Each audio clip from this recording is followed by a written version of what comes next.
The Hunger Games, buku pertama trilogi The Hunger Games oleh Susan Collins. Bagian 1. Para peserta. Bab pertama. Saat aku terbangun, bagian ranjang sebelahku ternyata dingin. Jemariku terulur, mencari kehangatan Prim, tapi hanya menemukan kain kanvas kasar yang menutupi kasur. Dia pasti mengalami mimpi buruk dan naik ke ranjang ibu kami. Tentu saja, dia pasti mimpi buruk. Hari ini, hari pemungutan. Aku bertumpu pada sikuku. Ada cukup cahaya di kamar tidur sehingga aku bisa melihat mereka. Adik perempuanku, Prim, bergelung menyamping, menyelusup menempel pada tubuh ibuku. Pipi mereka bersentuhan. Dalam tidurnya, ibuku tampak lebih muda. Masih kelihatan capek, tapi tidak tampak kelelahan setengah mati. Wajah Prim sesegar tetesan hujan, semanis bunga primrose seperti namanya. Ibuku dulu juga sangat cantik. Begitulah yang mereka ceritakan. Duduk di lutut Prim menjaganya adalah kucing paling jelek di dunia. Hidungnya pesek, setengah dari satu telinganya hilang, warna matanya seperti ketela busuk. Prim menamainya Buttercup. Berkeras menyatakan bahwa warna bulunya yang berwarna kuning lumpur mirip seperti warna bunga yang cerah. Kucing itu membenciku, atau paling tidak dia tidak percaya padaku. Meskipun sudah bertahun-tahun berlalu, kurasa dia masih ingat bagaimana aku berusaha menenggelamkannya di dalam ember ketika Prim membawanya pulang. Kucing kudisan dengan perut penuh cacing dan digerogoti kutu. Hal terakhir yang kubutuhkan adalah makhluk lain yang harus kuberi makan. Tapi Prim memohon dengan amat sangat, bahkan sampai menangis, sehingga aku harus mengizinkan kucing itu tinggal. Hasilnya ternyata lumayan. Ibuku berhasil menyingkirkan kuman dari tubuhnya dan kucing itu pandai menangkap tikus. Bahkan kadang-kadang bisa menangkap tikus-tikus besar. Kadang-kadang sehabis berburu, ku berikan isi perut binatang buruanku pada Buttercup. Dia sudah tidak lagi mendesis marah setiap kali melihatku. Isi perut binatang dan tak ada desisan. Inilah hubungan termesra yang bisa kami jalani. Aku mengayunkan kedua kakiku turun dari ranjang dan memakai sepatu boot berburuku. Sepatu itu berbahan kulit lentur yang sudah tercetak dengan kakiku. Kupakai celana panjang, kemeja, dan kuselipkan kepang rambut panjangku yang berwarna gelap ke dalam topi. Lalu kuambil tas berburuku. Di atas meja, di bawah mangkuk kayu untuk melindunginya dari tikus dan kucing kelaparan, tersembunyi sepotong kecil keju kambing yang terbungkus daun basil. Hadiah Prim untukku pada hari pemungutan. Kusimpan keju itu dengan hati-hati ke dalam sakuku ketika aku menyelinap keluar. Bagian wilayah kami di distrik 12 dijuluki Siam. Pada jam sepagi ini biasanya disesaki para penambang batu bara yang sedang menuju tempat kerja memulai shift pagi. Pria dan wanita dengan bahu-bahu bungkuk, buku-buku tangan yang bengkak, sudah lama berhenti berusaha mencukil sisa-sisa lapisan arang batu bara yang terselip di antara kuku mereka yang patah atau di garis-garis wajah mereka yang cekung. Tapi hari ini jalan-jalan yang hitam karena sisa arang tampak kosong. Daun-daun jendela di rumah-rumah kelabu kecil tampak kosong dan daun-daun jendela di rumah-rumah kelabu kecil tampak tertutup. Pemungutan berlangsung jam 2 siang. Lebih baik tidur saja lagi seandainya kau masih bisa tidur.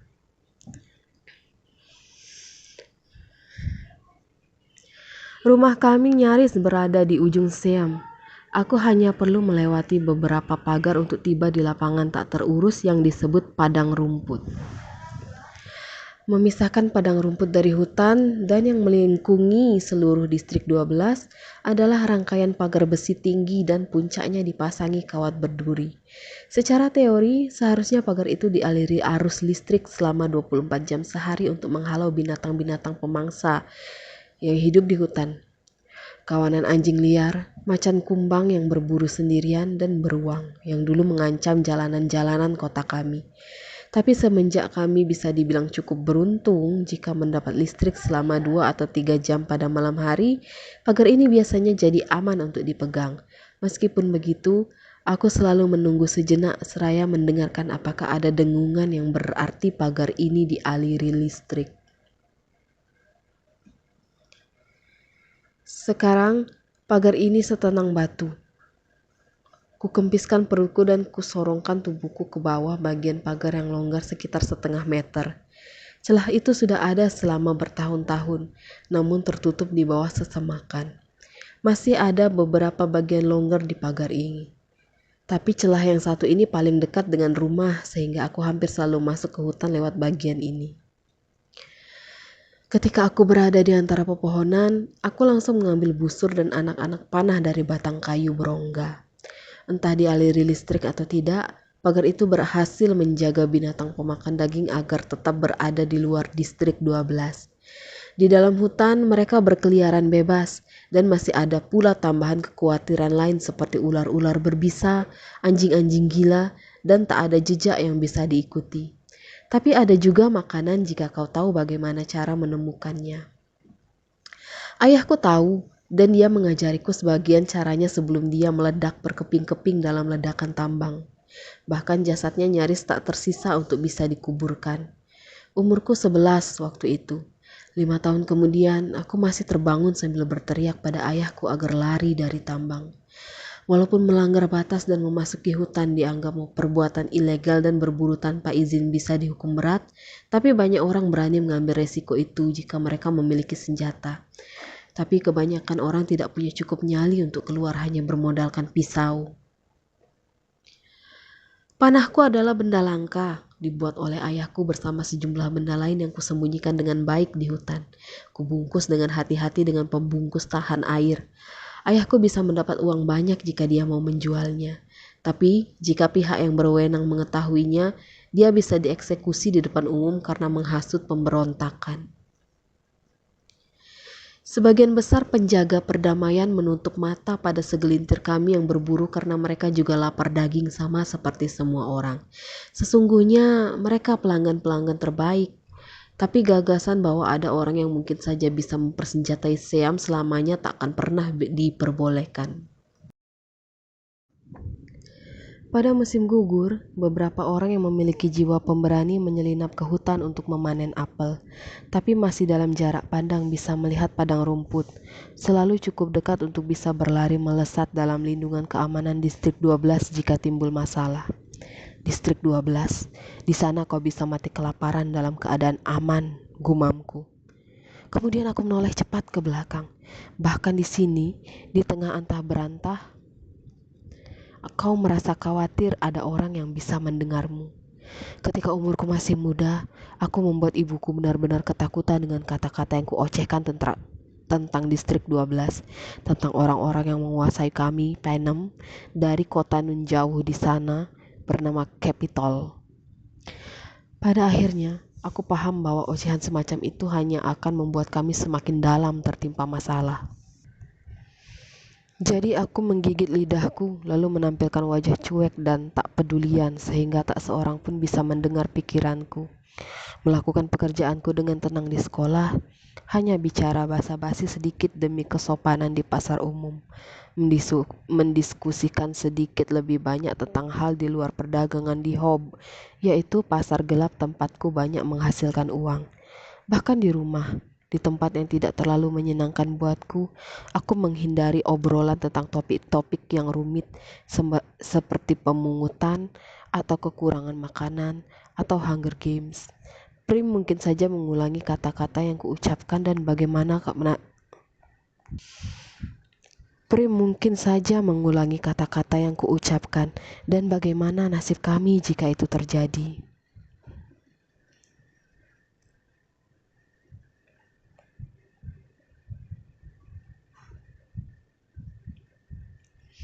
Di dalam hutan sudah menunggu satu-satunya orang yang bisa membuatku jadi diriku sendiri, Gale. Aku bisa merasakan otot-otot wajahku mulai santai. Langkahku semakin cepat ketika aku mendaki perbukitan menuju Birai Batu, tempat pertemuan kami yang dari sana memperlihatkan pemandangan di bawah bukit. Semak-semak beri yang tebal melindunginya dari mata-mata orang-orang yang tidak diinginkan. Melihatnya berdiri menunggu di sana membuatku tersenyum. Gail bilang aku tak pernah tersenyum kecuali saat aku berada di hutan. "Hey, Catnip," panggil Gail. "Nama asliku Katniss. Tapi ketika pertama kali aku menyebutkan namaku padanya, suaraku tidak lebih keras daripada bisikan. Jadi dia pikir aku bilang namaku Catnip. Kemudian ada Lynx, kucing liar besar ukuran sedang, yang sinting dan mulai mengikutiku selama di hutan menunggu sisa buruanku. Maka nama Catnip resmi menjadi nama julukanku. Aku akhirnya terpaksa membunuh Lynx itu karena dia menakuti buruanku. Aku nyaris menyesalinya karena binatang itu teman yang lumayan. Tapi aku memperoleh harga yang memadai atas kulit bulunya. Lihat apa yang kupanah. Gail mengangkat Lihat apa yang kupanah. Gail mengangkat sebongkah roti dengan panah di tengahnya, dan aku tertawa. Itu roti sungguhan, buatan tukang roti, bukan roti tawar bantat dan keras yang kami buat dari gandum hasil ransum kami. Kuambil roti itu, ku tarik lepas panahnya, dan kutempelkan hidungku pada bagian roti yang berlubang. Kuhirup aroma yang membuat mulutku dibanjiri liur. Roti enak seperti ini untuk acara khusus. Masih hangat, kataku. Gail pasti sudah ada di toko roti subuh dini hari untuk membarternya. Apa yang kau tukar untuk mendapatkannya? Hanya seekor tupai. Kurasa lelaki tua itu agak sentimental pagi ini, kata Gail. Bahkan mengucapkan semoga beruntung padaku. Ya, kita semua merasa nyaris habis keberuntungan hari ini, ya kan? Kataku, bahkan tanpa perlu repot untuk memutar bola mataku.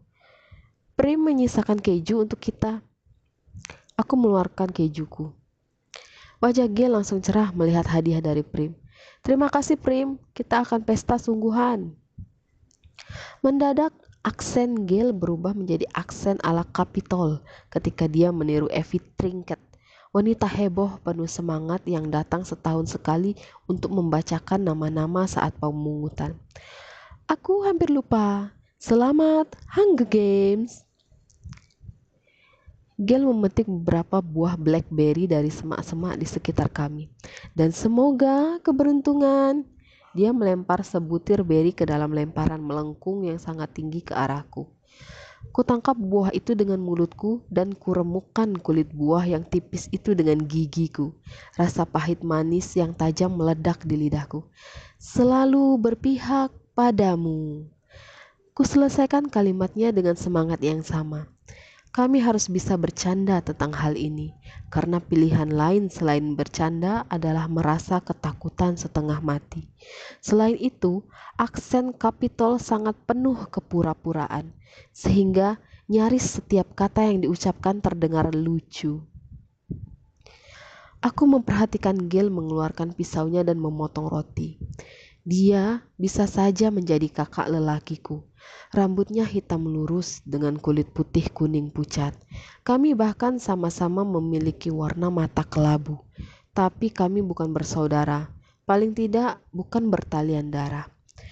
Kebanyakan keluarga yang bekerja di tambang mirip satu sama lain. Itulah sebabnya mengapa ibuku dan Prim dengan rambut mereka yang berwarna pirang dan bermata biru selalu tampak salah tempat. Karena sesungguhnya mereka memang salah tempat. Orang tua ibuku merupakan kelas pedagang kecil yang melayani pejabat, penjaga perdamaian, dan kadang-kadang pelanggan dari Siam. Mereka memiliki toko obat-obatan di wilayah yang lebih bagus dari distrik 12. Karena nyaris tak seorang pun sanggup membayar dokter, ahli obat-obatan ini menjadi dokter kami. Ayahku mengenal ibuku karena dalam perburuannya kadang-kadang dia menemukan tumbuh-tumbuhan obat dan dia menjualnya di toko ibuku agar bisa diramu jadi obat. Ibuku pasti sangat mencintai ayahku hingga rela meninggalkan rumahnya untuk tinggal di Siam.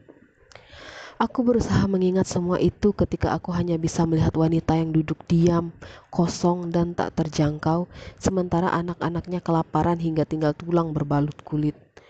Aku berusaha memaafkannya demi ayahku, tapi sejujurnya aku bukan tipe orang yang pemaaf.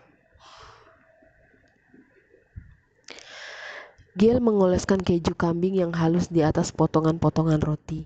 Dengan hati-hati menaruh daun basil di atas setiap roti, sementara aku mengobrak-abrik sesemakan untuk mencari buah beri. Kami duduk santai di celah di antara bebatuan. Dari tempat ini, kami tidak kelihatan, tapi bisa mendapat sudut pandang yang jelas ke arah lembah, penuh dengan kehidupan musim panas. Ikan berwarna-warni di bawah sinar matahari. Hari tampak cemerlang, dengan langit biru dan embusan angin sepoi-sepoi. Makanannya lezat, dengan keju yang meresap ke dalam roti yang hangat dan buah-buah beri yang meletup di dalam mulut kami. Segalanya akan sempurna jika ini benar-benar liburan. Jika sepanjang hari libur ini berarti menjelajah pegunungan bersama Gail, berburu untuk makan malam. Tapi kami harus berdiri di alun-alun pada jam 2 siang menantikan nama-nama yang akan disebutkan. Kau tahu, kita bisa melakukannya, kata Gil pelan. Apa? Tanyaku. Meninggalkan distrik, lari, tinggal di hutan. Kau dan aku, kita bisa berhasil, sahut Gil. Aku tidak tahu harus menjawab apa. Gagasan ini terlalu sinting. Jika saja kita tidak punya begitu banyak anak, imbu Gil cepat. Tentu saja mereka bukan anak-anak kandung kami, tapi kami anggap seperti itu. 2 adik lelaki dan 1 adik perempuan Gail, Prim, dan sekalian saja tambahkan ibu-ibu kami. Karena bagaimana mungkin mereka bisa bertahan hidup tanpa kami? Siapa yang bisa mengisi perut mereka yang selalu minta tambah? Meskipun kamu berburu setiap hari, masih saja ada malam-malam ketika hasil buruan kami harus ditukar dengan minyak, tali sepatu, atau kain wol, atau masih banyak malam-malam ketika kami tidur dengan perut berkeruyuk. Aku tidak kepingin punya anak, kataku. Aku mungkin saja kepingin jika aku tidak tinggal di sini, ujar Gil. Tapi kau tinggal di sini, tukasku kesal. Lupakan saja, sahutnya. Rasanya seluruh percakapan ini terdengar salah. Pergi? Bagaimana aku bisa pergi meninggalkan Prim yang merupakan satu-satunya orang di dunia yang tanpa keraguan sedikit pun kucintai setengah mati, dan Gil berbakti pada keluarganya. Kami tidak bisa pergi, jadi kenapa repot-repot membicarakannya? Bahkan jika kami bisa pergi, dari mana asal omongan tentang kepingin punya anak ini? Antara aku dan Gil tak pernah ada hubungan romantis. Saat kami pertama kali bertemu, aku hanyalah anak kurus berusia 12 tahun. Dan walaupun Gail hanya 2 tahun lebih tua daripadaku, dia sudah tampak seperti lelaki dewasa. Butuh waktu lama bagi kami untuk bisa berteman, untuk berhenti saling menawar atas setiap pertukaran dan mulai saling membantu. Lagi pula, kalau dia kepingin punya anak, Gail tidak akan kesulitan mencari istri. Dia tampan, cukup kuat untuk bekerja di tambang, dan bisa berburu. Kau bisa melihat bagaimana gadis-gadis bergosip tentang Gail ketika melihatnya berjalan di sekolah dan betapa mereka menginginkannya. Hal itu membuatku cemburu, tapi bukan dengan alasan yang dipikirkan orang-orang. Pasangan berburu yang baik sukar ditemukan. Apa yang ingin kau lakukan? Tanyaku. Kami bisa berburu, menangkap ikan, atau mengumpulkan makanan.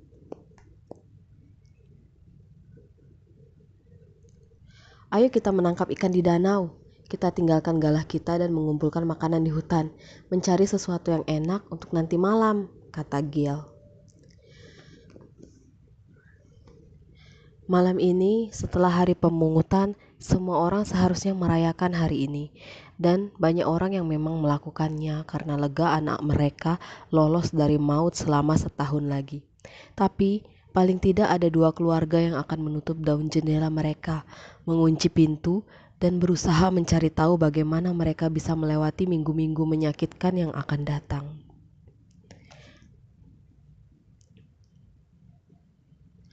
Hasil kami lumayan bagus. Binatang pemangsa mengabaikan kami pada hari ketika mangsa yang lebih mudah dan lebih nikmat berlimpah. Menjelang siang, kami berhasil mengumpulkan selusin ikan, sekantong sayuran hijau, dan yang terbaik di antara segalanya, segalon stroberi. Aku menemukan sebidang tanah beberapa tahun lalu, tapi Gail yang punya ide untuk mengikat mata jala di sekelilingnya untuk menjaga binatang agar tidak masuk. Dalam perjalanan pulang, kami mampir di Hope, pasar gelap yang terdapat di gudang terbengkalai yang dulu jadi tempat penyimpanan batu bara. Ketika mereka menemukan sistem yang lebih efisien untuk mengangkut batu bara langsung dari tambang ke kereta api, gudang itu perlahan-lahan menjadi Hope.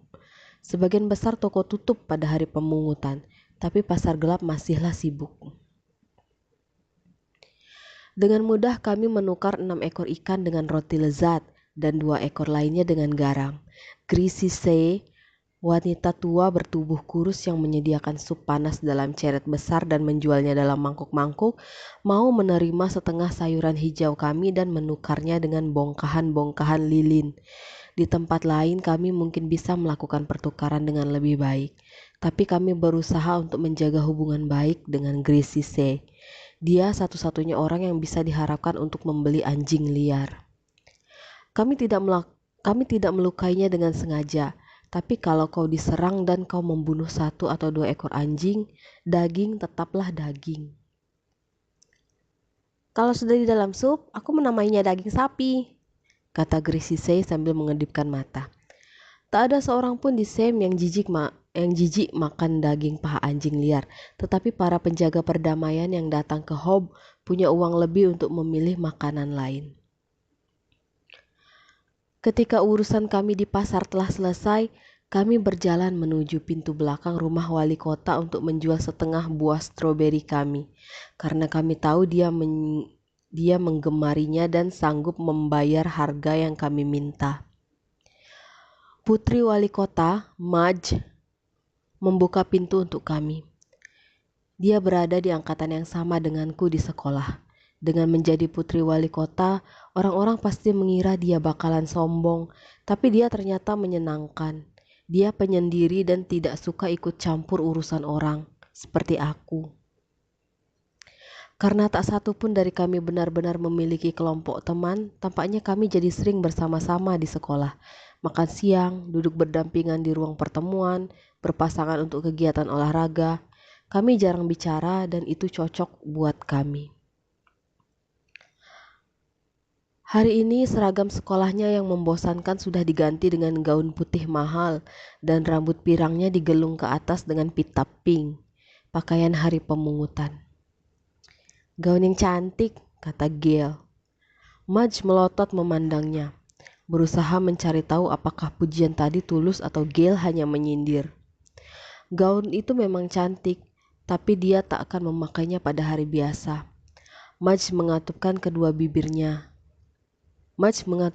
bibirnya rapat-rapat kemudian tersenyum. Ya, jika aku akhirnya harus pergi ke Capitol, aku ingin kelihatan cantik kan?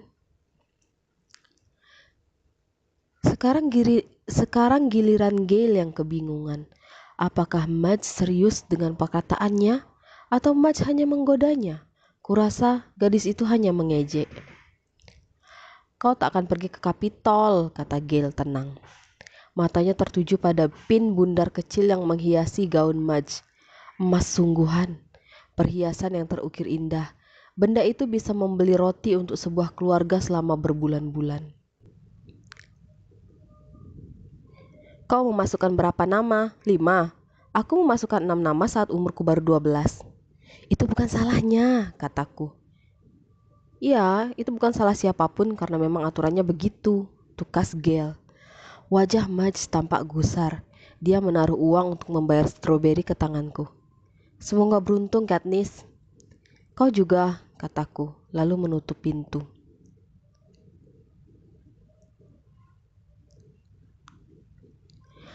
Kami berjalan menuju Sam tanpa bicara. Aku tidak suka Gail menusuk Mudge seperti tadi. Tapi dia benar, sistem pemungutan ini tidak adil.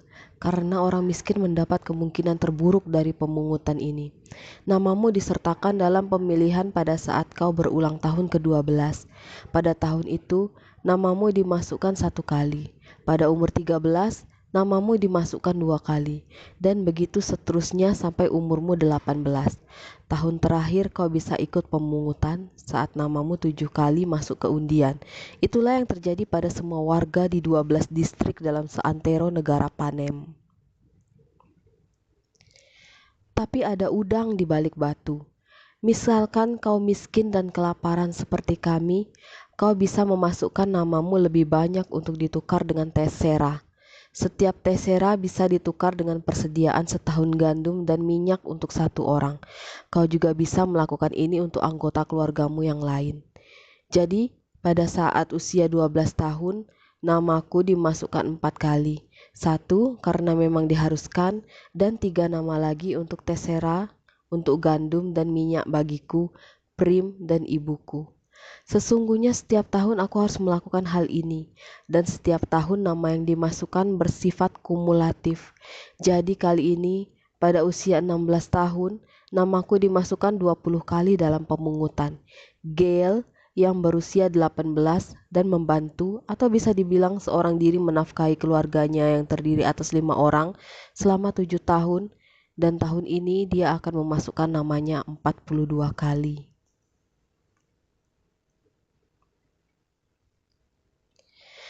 Ya, jadi bisa dimaklumi kenapa orang seperti Mudge yang tak pernah membutuhkan tesera bisa membuat Gail naik darah. Kemungkinan nama Mudge terambil dalam pemungutan sangat kecil dibanding dengan kami yang tinggal di Sam. Bukannya tidak mungkin, tapi kecil sekali. Walaupun peraturan tersebut diterapkan oleh Capitol, bukannya oleh distrik masing-masing dan jelas bukan oleh keluarga Mudge, sulit rasanya untuk tidak kesal pada mereka yang tidak perlu mendaftar untuk tesera. Gail tahu kemarahannya pada Mudge salah alamat. Pernah dulu, jauh di dalam hutan, aku mendengarnya mengoceh tentang tesera sebagai cara lain untuk menimbulkan penderitaan di distrik kami. Suatu cara untuk menanamkan kebencian antara para pekerja yang kelaparan di Seam dengan mereka yang tiap malam bisa makan, dan pada akhirnya membuat kami tak akan bisa saling percaya. Memecah belah kita adalah demi keuntungan Kapitol, katanya hanya kepadaku. Itu pun setelah memastikan tak ada telinga lain yang mendengarkan. Jika saja hari ini bukan hari pemungutan, jika saja gadis dengan pin emas yang tidak perlu mendaftar untuk tesera itu tidak perlu mengatakan apa yang kuyakini sebagai komentar tanpa maksud jahat.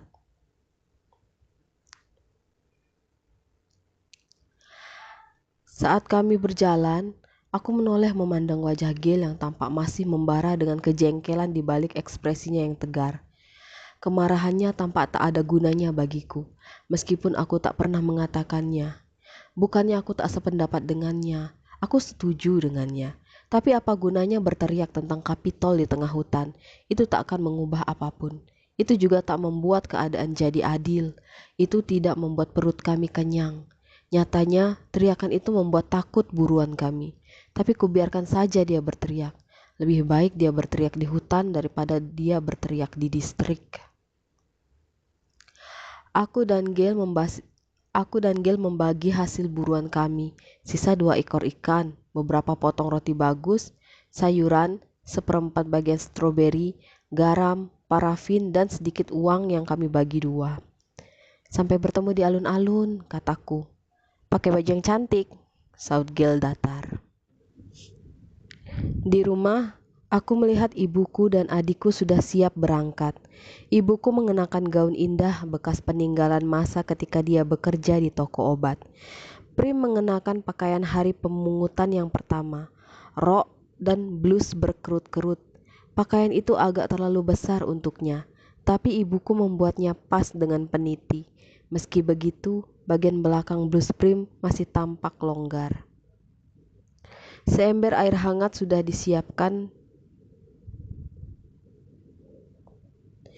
Seember air hangat sudah disiapkan untukku.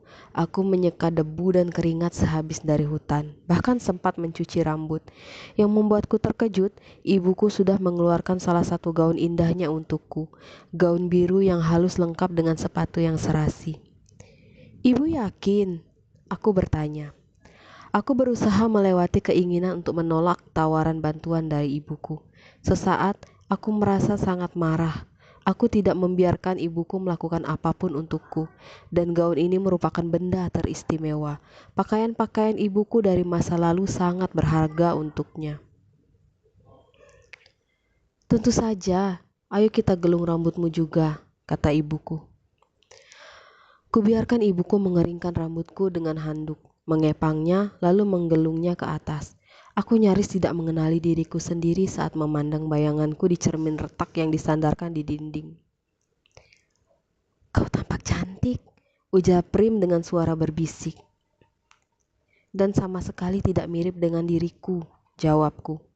Kupeluk Prim, karena ku tahu beberapa jam berikutnya akan sangat sulit dan berat.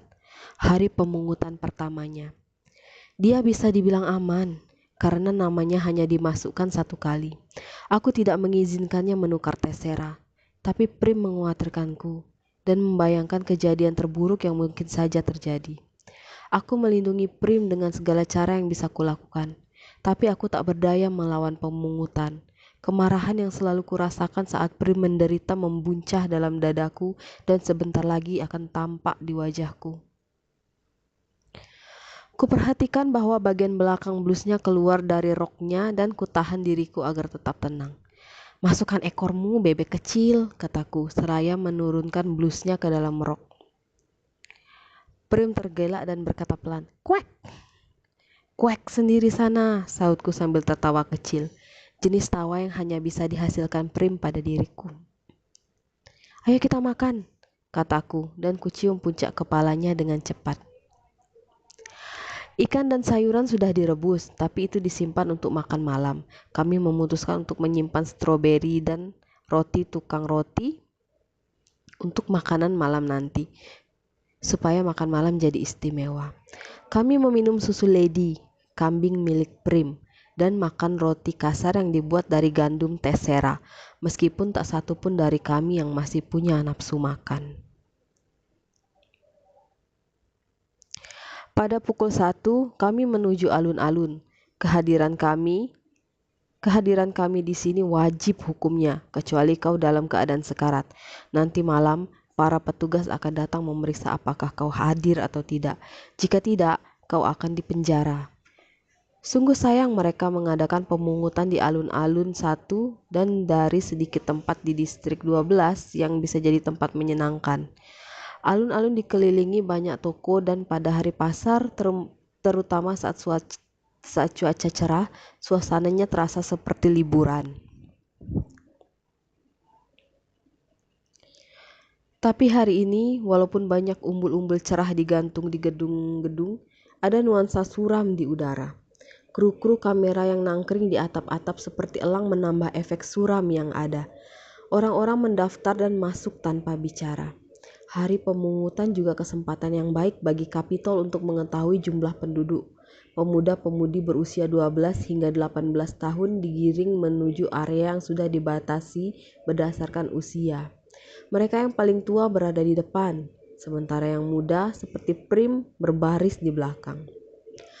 Anggota-anggota keluarga berkerumun di dekat garis batas, berpegangan tangan dengan orang-orang di sebelah mereka. Tapi ada juga orang-orang yang tidak memiliki orang yang mereka cintai dalam undian pemungutan itu. Atau mereka yang tidak lagi peduli yang berada di antara kerumunan. Bertaruh pada nama anak yang akan diambil dalam pemungutan.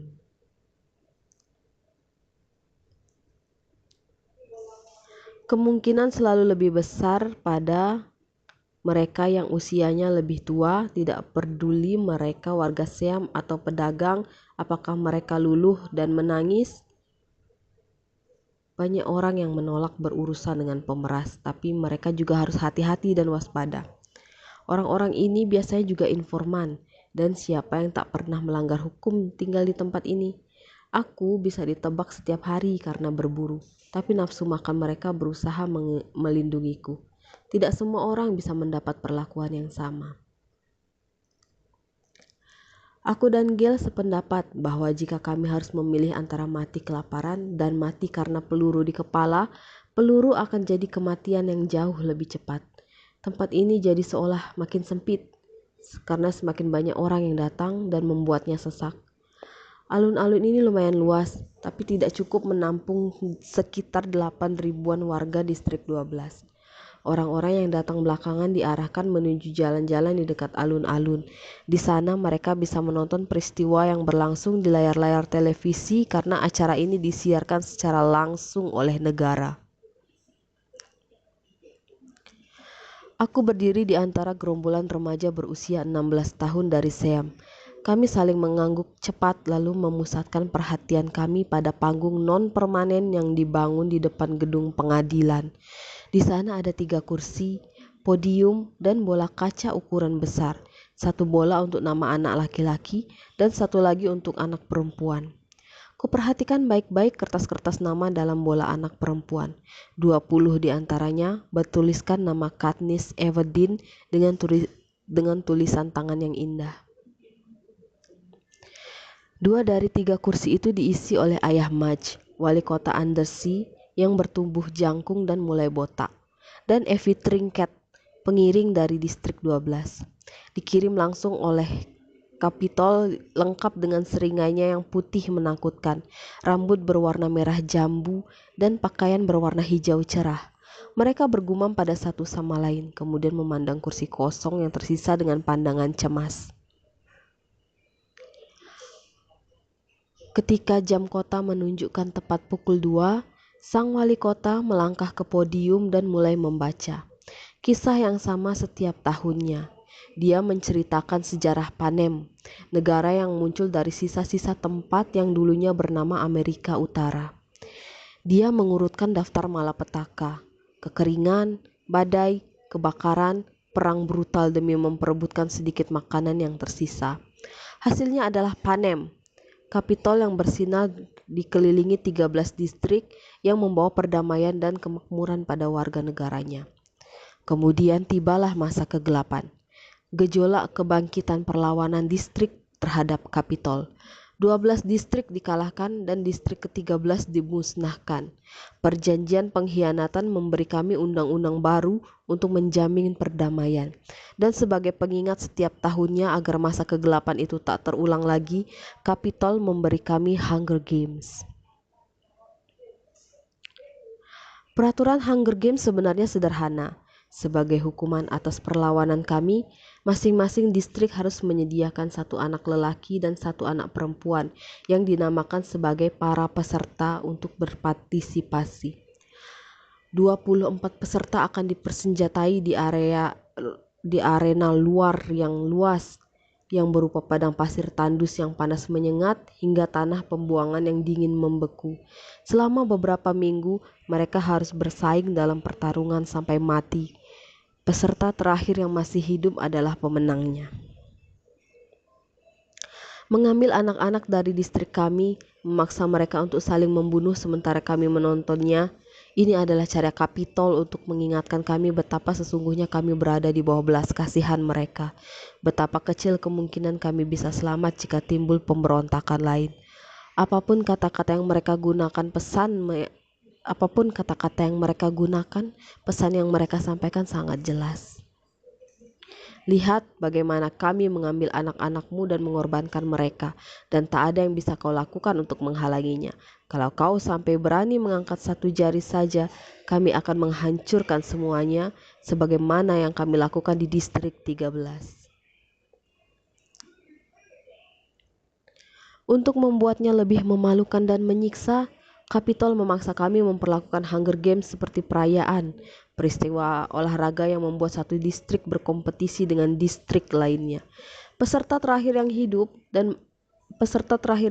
akan menikmati hidup enak saat pulang nanti, dan distrik mereka akan dilimpahi berbagai hadiah yang kebanyakan berupa makanan.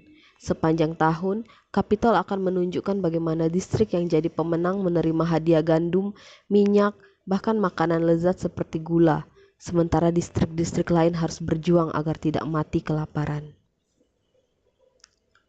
Waktunya untuk penyesalan dan berterima kasih, kata wali kota dengan nada mendayu. Kemudian dia membacakan daftar pemenang tahun sebelumnya dari distrik 12. Dalam 74 tahun, distrik kami hanya pernah menang 2 kali.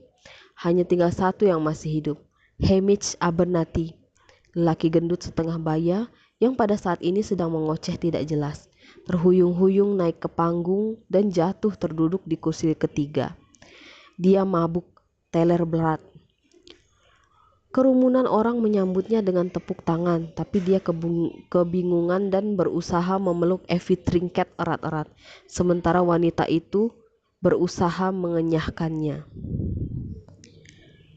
Evie Trinket yang selalu cerah ceria menjejakkan kaki ke podium dan menyampaikan salamnya yang terkenal.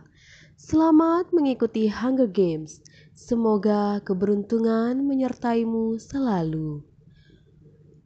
Rambutnya yang berwarna merah jambu pasti cuma wig karena ikalnya agak berubah letak sejak ia ditabrak Hamish. Dia masih berceloteh tentang betapa terhormatnya dia bisa berada di sini, meskipun semua orang tahu bahwa Evie sebenarnya sudah tidak sabar untuk bisa pindah ke distrik lain dengan pemenang-pemenang yang layak tampil sebagai pemenang, bukan pemabuk-pemabuk yang melecehkannya di depan sepenjuru negeri. Di antara kerumunan massa, aku melihat Gil memandangku dengan senyum samar. Sepanjang berlangsungnya pemungutan, ada sedikit hiburan dalam pemungutan kali ini. Tapi mendadak aku memikirkan Gil dan 42 namanya yang terdapat dalam bola kaca besar itu dan betapa probabilitas tidak berpihak padanya. Apalagi jika dibandingkan dengan banyak anak lelaki lain.